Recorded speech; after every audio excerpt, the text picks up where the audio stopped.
Hello, everybody. Let me know if you can hear me. Sorry, the lighting is awful, but I am at home. So we have to deal with crummy lighting and everything. Sorry about that.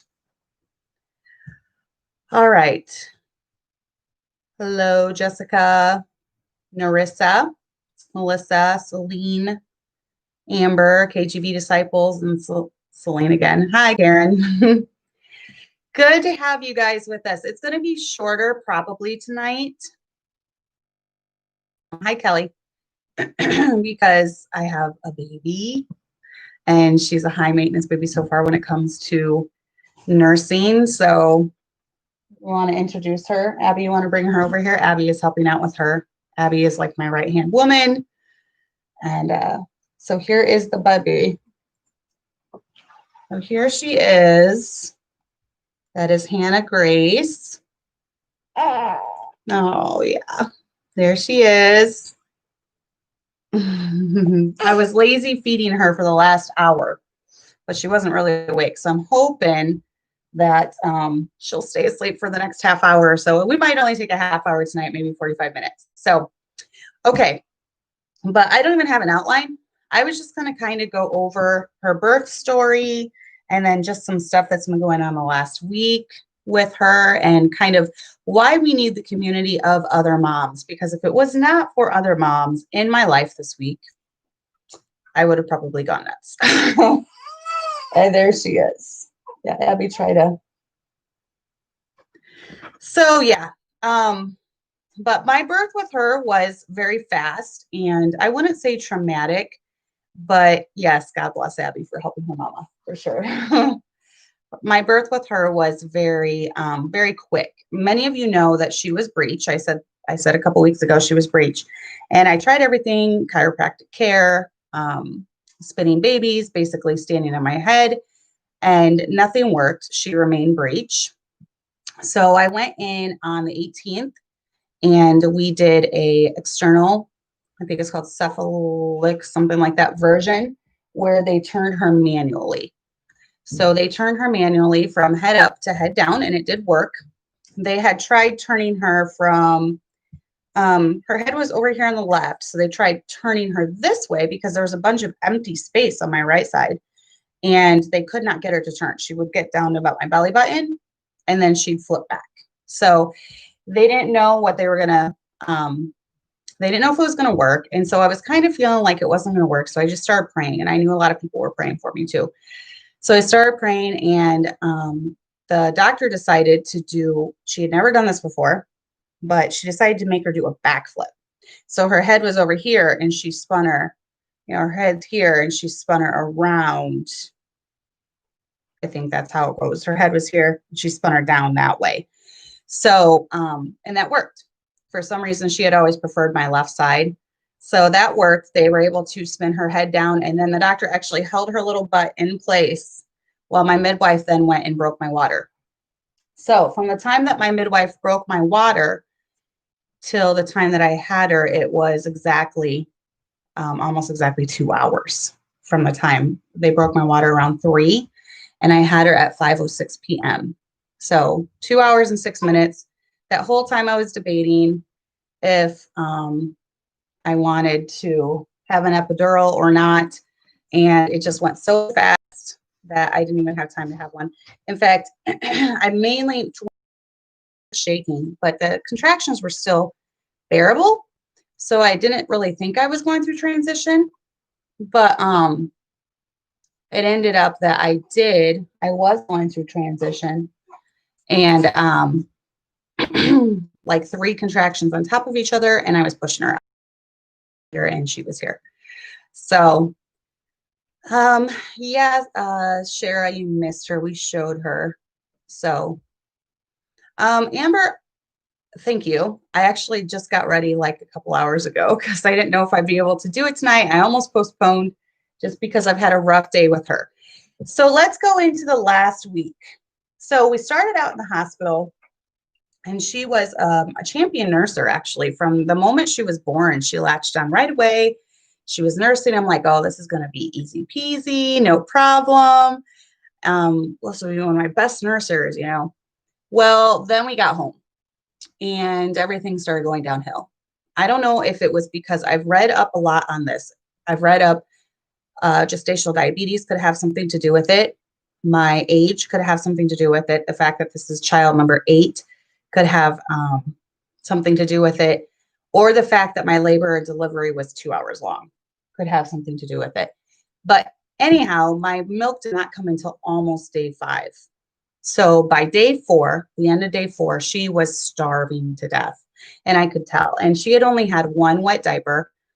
And by this time, she was still trying to valiantly latch on, get as much colostrum as she could. I was trying to pump. Nothing was coming out. She was very, you could tell, fidgety and just very hungry. And I have always said that fed is best, you know, and I believe that. And so the end of day 4, I decided to go ahead and give her a bottle because I could tell that she had only had one wet diaper in 24 hours. And I was kind of getting worried about that. And my milk was not in yet. I was feeling very panicky. So I gave her the bottle. Well, after I gave her the bottle, it was all downhill from there. She decided she no longer wanted to nurse. So I didn't know what to do because I needed her to nurse because I needed her to bring my milk in, but I did not want her to be on bottles of formula. My milk did end up coming in very, very late on day 4. So it was almost day 5 by the time it started coming in. And it was very slow. It was like a slow trickle. You know how a lot of times when your milk comes in, you get engorged and you have a lot of milk. Well, it was not that way for me. It's been like a very, very slow process for my milk coming in, and it just was not keeping up with her. So I had actually called a lactation counselor the next day, and if you guys have any tips, go ahead and leave them in the chat because I mean I've tried pretty much everything, but if you guys have anything else, go ahead and leave them in the chat. No, I did not have to wear a mask during labor. We could barely tell that COVID was even going on when we were there. As soon as we got in our room, we were able to take our masks off. Everyone else was wearing masks the whole time, but we were not made to. The only thing was that my husband was not allowed to leave the floor. So once he left, he had to stay gone. That was the only thing with the COVID going on. Other than that, it was fine. Nothing even seemed like it was going on. Even though they did say that they're at full capacity right now with COVID patients, they are at Dixon and Sterling, the other hospital in town. So there are a lot of COVID patients there. Obviously, they weren't on the OB floor. So no, it was very, very low key. This was the first time also I've been able to deny everything that they try to do, the shots and the eye ointment, vitamin K shot, and they didn't say a word, didn't hassle me about it. So it was really, really good. Yeah, remember when your worst concern was having to wear a mask? Little did I know all that would take place. That was the least of my concerns. So, yeah. I have tried that Sheila, and she doesn't like it either. She doesn't like that either. And I had talked to my lactation counselor about that, and she had told me if I did, it was just going to be one more thing that I was going to have to wean her off of. So, but I will get to what helped me and what I'm still using today because we had another rough day with nursing. So I called the lactation counselor, and this is the first time I've even called a lactation counselor. This is my first baby that's thrown me for a loop like this. And I said, you know, she's so angry, she won't latch. And then I think Kirsten Fisher or someone in one of the ladies groups recommended the supplemental system. I think it's called an S and N system or something. It's a supplemental system. I meant to grab it, but it has a little, it's like in a tube, and then there's a tiny little tube that runs down, and you put it next to your nipple when they nurse, and then that way they're getting food.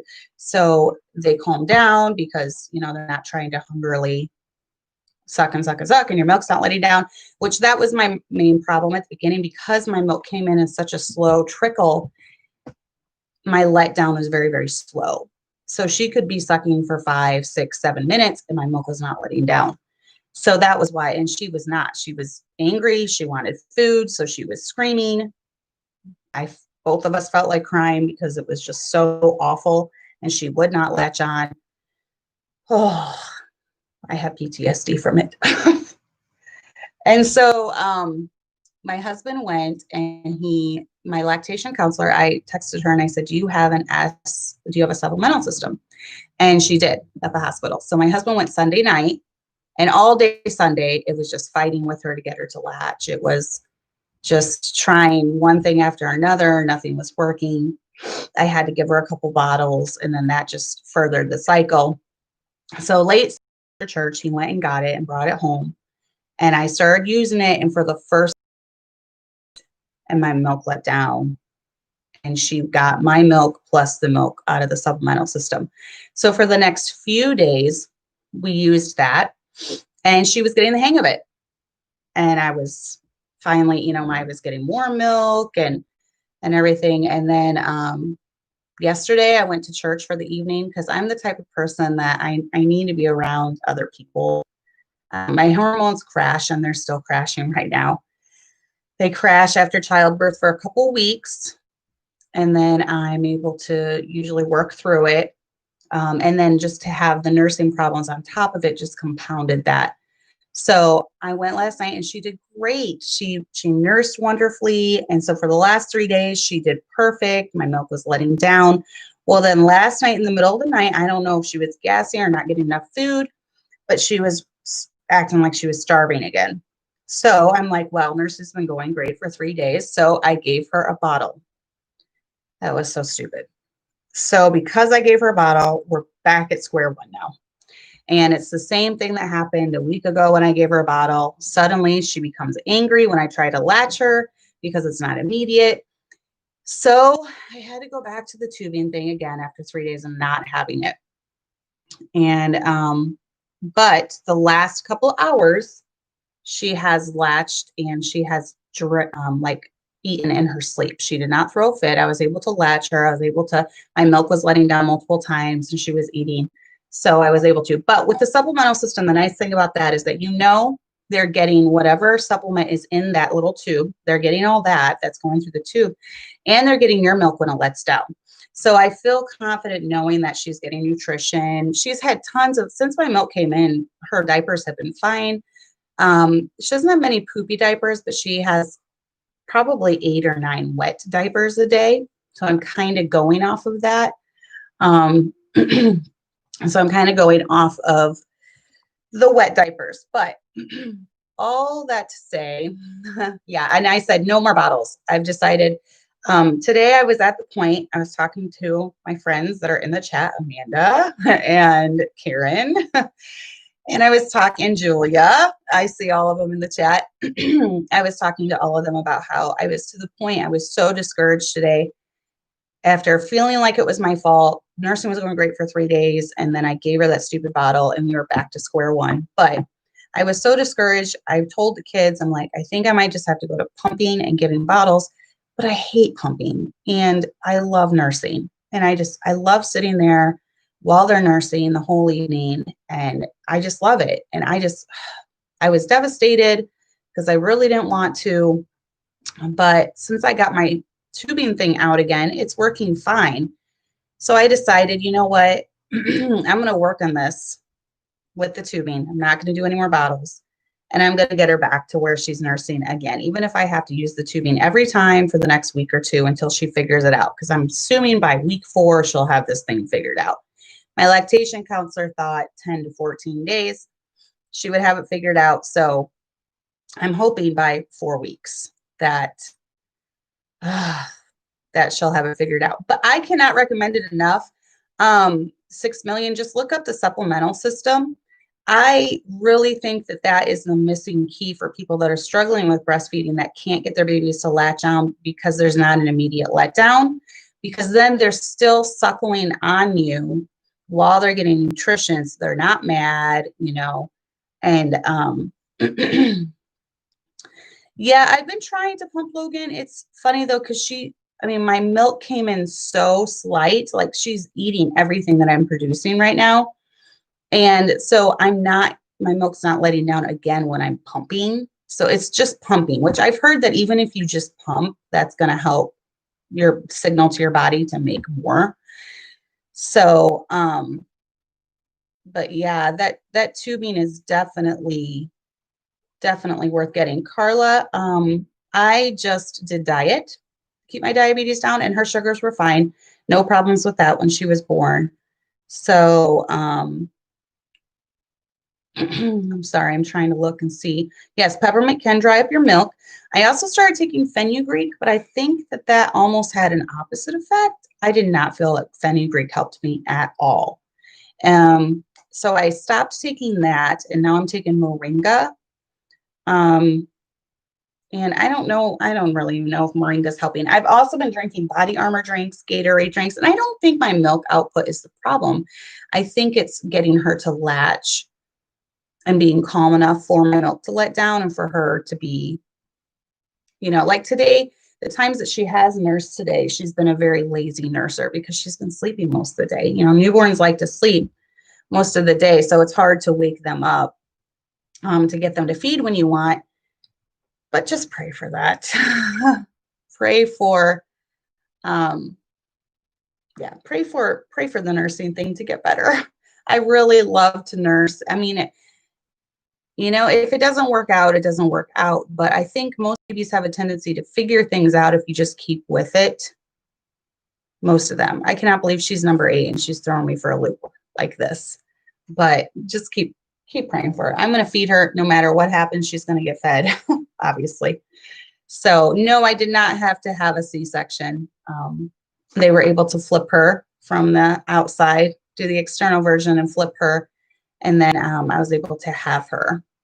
So the actual labor and delivery was very, very quick and probably my easiest. And physically recovering has been one of my easiest. I don't even really feel like I had a baby. I'm actually already a pound under what I was when I got pregnant with her. I was too heavy to begin with when I got pregnant with her, but I'm already under that. I've lost 24 pounds since I had her. I don't know if that's just from like the stress of trying to get her to eat. And I'm just trying to eat well, drink lots of raw milk. And like I said, drink the Body Armor drinks and electrolyte drinks and things like that to keep it up. But for some reason that it just kind of fell off this time. So no, I am not nursing covered. I know that does have a tendency to make your milk supply drop, but no, I am not in my home. I'm not. So, so 6 million, I hope everything goes all right at the hospital. I hope it goes well for you. But all that to say, during this last week, I'm the type of person that I have to get advice from people. I have to talk about this with people. I have to bounce things off of other people. And I really feel like as moms, it's super important when it comes to just reaching out for help if we need it. My church ladies have been great. We have a church ladies group, and they've been listening to me go on and on for a week about my ups and downs. Yay, we finally got it down to the depths of despair. I think I'm just going to have to do bottles, back and forth. And I've had they, prepared meals. They, the one Sunday when I was dealing with all this stuff, my friend Morgan ran to the store and she got me nipple shields and bottles, different types of bottles to try. So, they understand, other moms understand what you're going through. And it's amazing once you start talking and opening up, you find out that other moms have been through the same thing. They can give you encouragement. They can give you, advice. I think I've tried most everything. They can just try to talk you off the ledge if you feel like, you're about to go crazy or lose your mind. So we need other moms so very much when it comes to postpartum, when it comes to raising kids. Men, my husband knows that I've had a hard time with the nursing, and he knows that I've had a hard time hormonally, but men really don't know what they can do about it. There's not really much that men can really do when it comes to helping us, because it's something that we kind of have to work through ourselves, and it's something that just takes time, to work out. So it's men they've never been through it, but other women have. And even when it comes to postpartum hormones and things, I would highly recommend, if you're having a problem with it, you need to reach out and you need to talk to other women about it. I went through postpartum stuff after Allie, who is 10. So 10 years ago, and I didn't know much about it. I didn't know what was going on. And I kind of dealt with it by myself for a year. And it was an awful year. I don't really remember much of that year because it was just such a dark time in my emotions. And I know it was just all that. Her delivery was my first delivery that was really traumatic for me. And I think that played into it. And anytime I've had a delivery that's very traumatic or didn't measure up to expectations maybe I had in my mind, then it kind of puts me in a funk for a while. And I learned since then to kind of identify what I need and how to help it. And so with Hannah, I think I was on cloud nine up until the nursing problems started. And then once the nursing problems started, that just aggravated it and compounded it. And I realized that. And so I realized that I need other moms. And so for me, like going to church yesterday evening, some might think, she's not even 2 weeks old, that's too early. But for me, it's necessary for my mental health that I'm around other people, because I'm an extrovert and I need to be around other people. I don't like being by myself. When I was alone by myself for that whole Sunday, that's when I crashed hard, when she was going through all the problems with the screaming and the latching. And that was the worst day. And it was compounded because I was here all alone. So I would just recommend, realize after you have a baby, realize that the first 2 weeks crash.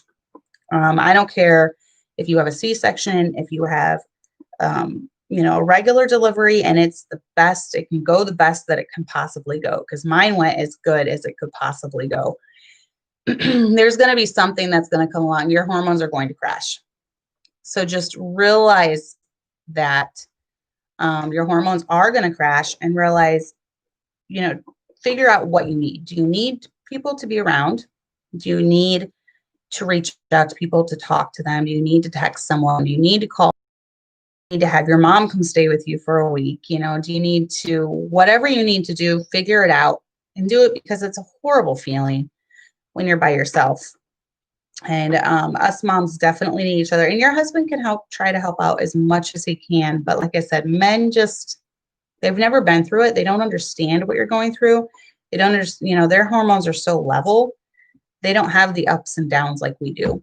And I also think this year was just such a crazy year with everything going on. And there was a lot of anxiety surrounding that, with the way the country's going and everything, all our freedoms being taken away. And I think all that compounded and just made things crash even more for me. It's like it just all caught up. So I think once we get this nursing thing figured out in the next week or two, I'm hoping, then we will be golden, because I could already tell my hormones are starting to level out a little bit. And, there are herbal things that you can take. In fact, I was looking at some of them online. There's some with a weird name, root, like Astra something root in it. Ashwagandha, or I don't know, something like that. There are herbal things that you can take to help your mood, and I would definitely, go for those if it lasts longer. Mine only lasts about 2 weeks now, and then I'm fine. By 6 weeks, totally normal. But there are herbs, if yours lasts longer, that you can take. You can talk to your midwife, but definitely call someone. Reach out, definitely get some help. Ashwagandha, that's it, Logan. Definitely. And then, I feel like this is a taboo subject that's not really talked about very often. And so I feel like we need to talk about this. We we need to talk about this more, and we need to be aware of it, and definitely be there to help, or, just don't suffer in silence. And for me, some of the things that help me are being around other people, texting people, calling people, getting encouragement. I got encouragement from moms of many that told me that this is not something that's unique to me. At almost 40, with number 8 and having lots of kids, this happens to a lot of women with their milk supply. It tanks. They can't keep up with their baby or whatever. So this happens to a lot of women, and that kind of made me feel better. And then also, just there's no guilt and going totally to formula if I want to. Now, the problem with me is that I love nursing so much. I feel like it's like a dream that's dying with me, because I love nursing. And my last few, I've nursed past a year. And I just love that bond that's there when you're nursing your baby.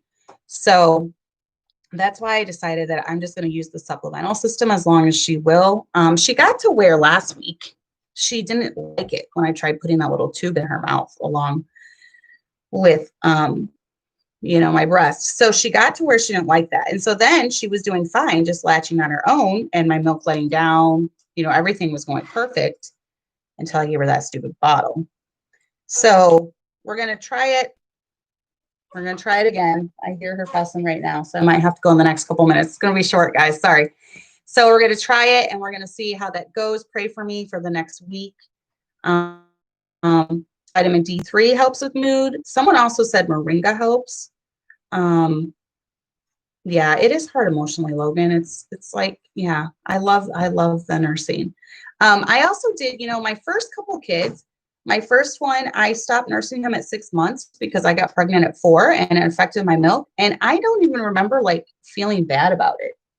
And I was fine emotionally. It didn't really affect me. I don't know if it's because I was pregnant already again, but and then my second and third, I only nursed till maybe 7 or 8 months, and I was fine with it. My Chloe, I only nursed till about 8 months, and I was fine with it. So I don't know why I'm having a hard time now with it. Just knowing that I might not be able to nurse as long, but I'm just going to do what I can to see if we can get over this hump. And if not, then I'm just going to have to go to probably just bottles and doing what I need to do to get her big and healthy. And if that's it, then so be it. Like I've always said, fed is definitely best. And no matter what, fed is best. And that's what I'm going to stick to. So, but yeah, have you guys what are some tips that you guys do for milk? I think I've tried them all, honestly. And I've even been pumping. I hate pumping, but I've been doing that. Let me make sure I'm not missing any chat. Yeah, I do oatmeal almost every morning. It's like all the main things. And with fenugreek, have any of you done fenugreek and found that? I know, Amanda, you said that you did. Have any of you done fenugreek, though, and found that it really increased your milk? I know Amanda said it did, but let's see. I'm sorry, I'm just going over the chat. Okay, so Ashley, you did the SNS too with your twins. That's awesome. Yeah. Yeah. Amanda, I can't believe you did that. Amanda had to use a little spoon to help Caleb feed. He didn't like the tube thing. So Amanda said fenugreek worked for me and pumping like a mad woman, but I think it may have worked for me because he was so early. And then Marissa said brewer's yeast and organic Gatorade. Yes, I've been doing Gatorade. I have not done the brewer's yeast. We might have the brewer's yeast. I don't know. But yeah, I've tried pretty much everything. Like I said, I'm doing moringa now. I don't feel like moringa's affecting it badly, but I don't know if it's helping either. Nutritional yeast. I'm not doing nutritional yeast. Abby, do we have nutritional yeast? No, I can order some. Milk supply goes up quickly. I'm doing raw milk. Marissa, fenugreek doesn't work for me now that I'm older. That's another question too. Have you noticed a decrease in milk now that you are? I used to be like a milk cow when I was younger. And I feel like I had plenty with Kelly, who was just a year and a half ago. But now with Hannah, I don't feel like I have barely enough to feed her, which is weird. So I really feel like I've had to struggle making enough for her. She needs to have a dirty diaper. She's wiggling around like she's got a bellyache. Um, thanks, Kirsten. Go ahead and send me the link and I'll order that. Yeah, I made so much when I was younger, and now that I'm older, it's getting harder. So if I have to supplement, I'll supplement, which I am supplementing in the little tubing thing. Anyways, I have some organic formula right now that I have given her, which I've never given formula this early, but it is what it is. I had to. So did you guys go by poopy diapers? Because I've had some kids that only have like one poop a day or every other day. And she seems to be that way. And when she does have a poopy, it's very explosive. So it's huge. It's like a huge poopy diaper. Now, she does have a slight tongue tie, but she was checked out by a chiropractor and her pediatrician, and they had her suck on her finger, and she is extending her tongue. And I can tell it when she does latch good a lot, because then she's able to get a lot more milk out. So, yeah, it's tough. Breastfeeding is not for the faint of heart, I'm telling you. Yes, they did, Tribulation. In fact, I've been talking to her a lot, and she's the one that told me moms of many that, are older have a problem with their milk production. So, yeah, I don't pay attention to Poopy either. And I'm telling you, her wet diapers, she has at least 8 a day, 8 or 9. So, wow. Okay. So everyone is having problems making milk the older that they get.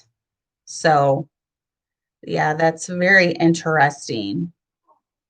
Yeah, I take raw milk, cod liver oil. I don't do that.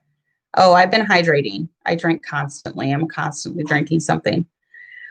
So I'm 39 as well. I'll be 40 in a month or two. Yeah, no one does talk about the trials of breastfeeding.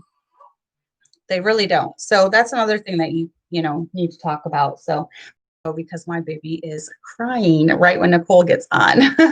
So I'm going to go ahead and let you go, but I wanted to quickly touch base with you, tell you her birth story, and then just, tell you to reach out if you're having problems, or, us moms, we need each other. And I'm so thankful for the women in my life that have helped me through this. So now she's going back to sleep. I'm very, very thankful, and I'm hoping that we'll be over the hump soon. So I'll just pray. If I have to go to Bottles, I have to go to Bottles. So, yeah, Logan, I had a baby that did do the once a week thing, but she's not a big pooper. But when she does have a dirty diaper, it's a huge one. Like, it's completely full. It's not little tiny bits and things. So, yep, I know. I'm trying. I want to be able to enjoy her, and it's tough when she's screaming because she can't latch on. So I'm hoping that everything straightens out in the next week or two. So just pray that it does. But I'll keep you guys updated, and we'll see how next Monday goes. Hopefully she'll be nursing better by then. So thanks for tuning in, guys, and we will see you next week. Bye.